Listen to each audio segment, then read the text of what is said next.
Question 9 देखिए, show that each of the relation are in the set ए।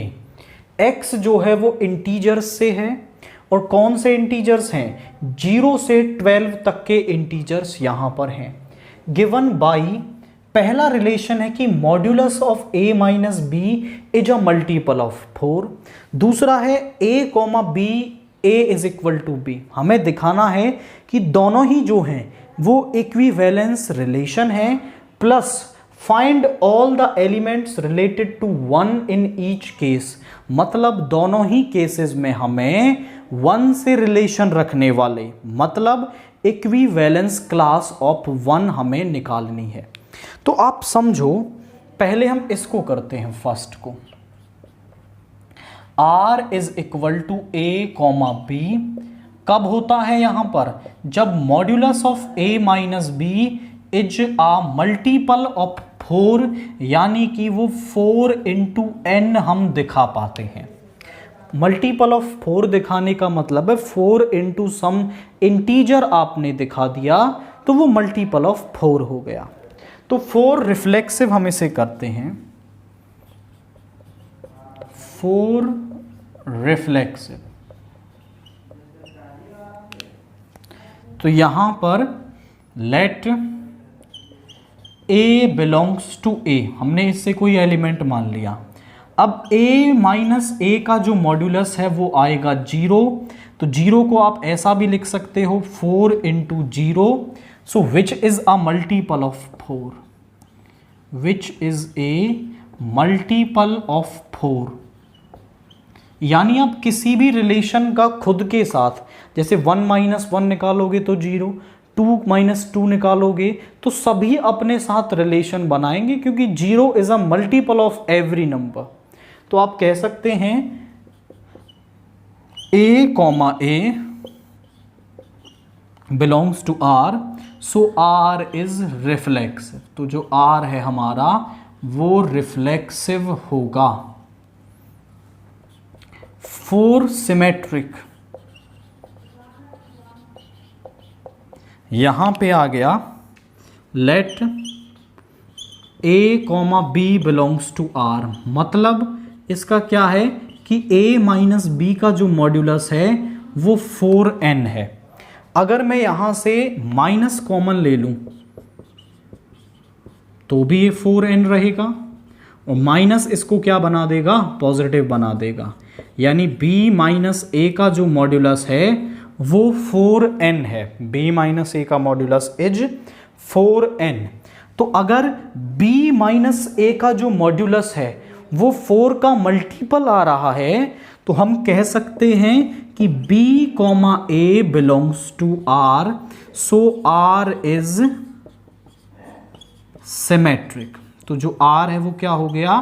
वो symmetric हो गया। नाउ फॉर ट्रांजिटिव हम करते हैं,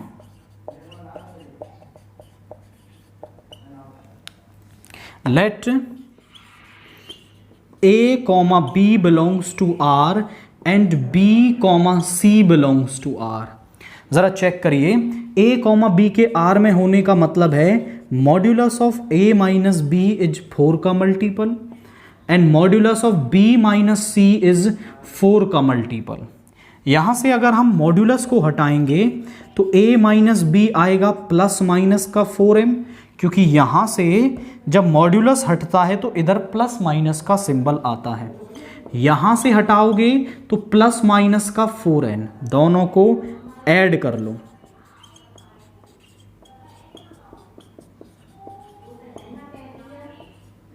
तो यहां पे b से b कैंसिल हो गया, a minus c is equal to 4 common ले लिया, plus minus m plus minus n।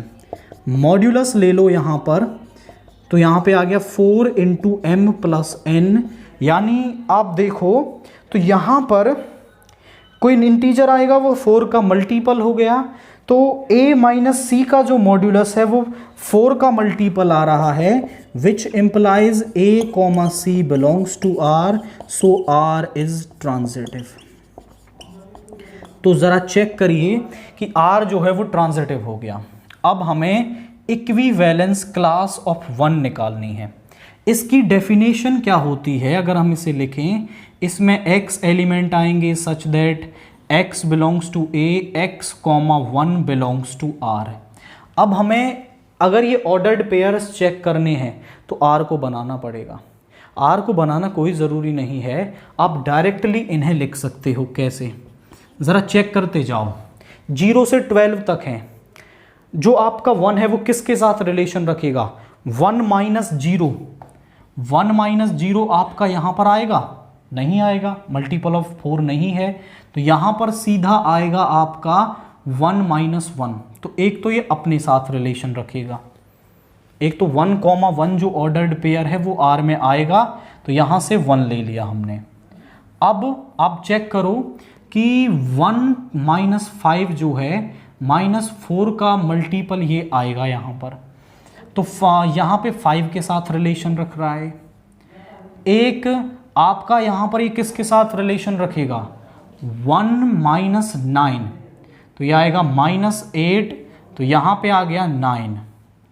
और तो ये किसी के साथ रिलेशन नहीं रखेगा आपका, 1 5 के साथ रखेगा, 1 9 के साथ रखेगा, और 1 जो है 9 के बाद रखता 13 के साथ, बट 13 यहाँ पर नहीं है, तो this is equivalence class of 1 यहाँ पर। अब नाउ इसका जो सेकंड पार्ट है कि यहाँ पर A और B यदि बराबर हो जाते हैं तो वो ऑर्डर्ड पेयर R में आता है। फॉर रिफ्लेक्सिव हम इसे करते हैं, हमने मान लिया कि let A belongs to A। हम कह सकते हैं कि A is equal to A, तो यहां से आ रहा है कि A बिलोंग्स टू R। जब A जो है वो A के बराबर है तो A कहां पर है आपका, R में है, सो R इज रिफ्लेक्सिव।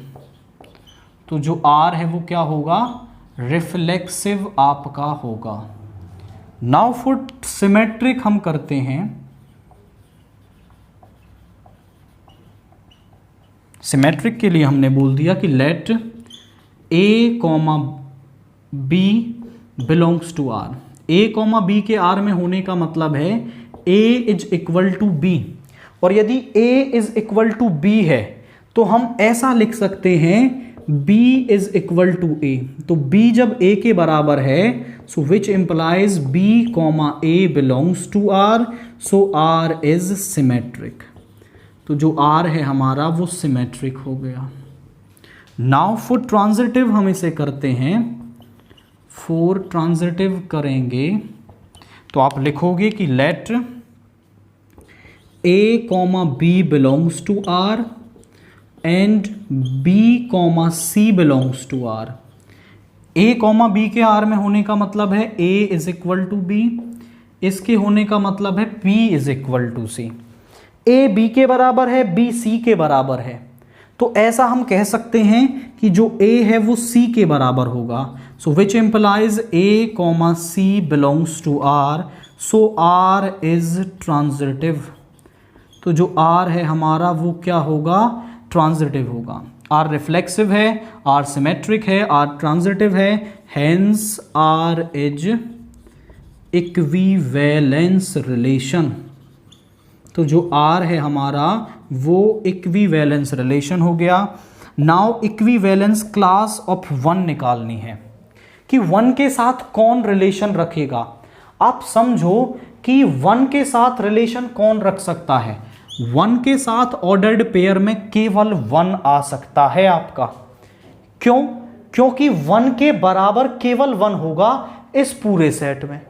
तो जब 1, 1 ही यहां पर आ सकता है तो इसकी इक्विवेलेंस क्लास में 1 के साथ केवल 1 ऑर्डर्ड पेयर में आ रहा है, तो इक्विवेलेंस क्लास ऑफ जो 1 है वो भी यहां पर क्या होगी, 1 ही हमारे पास होगी।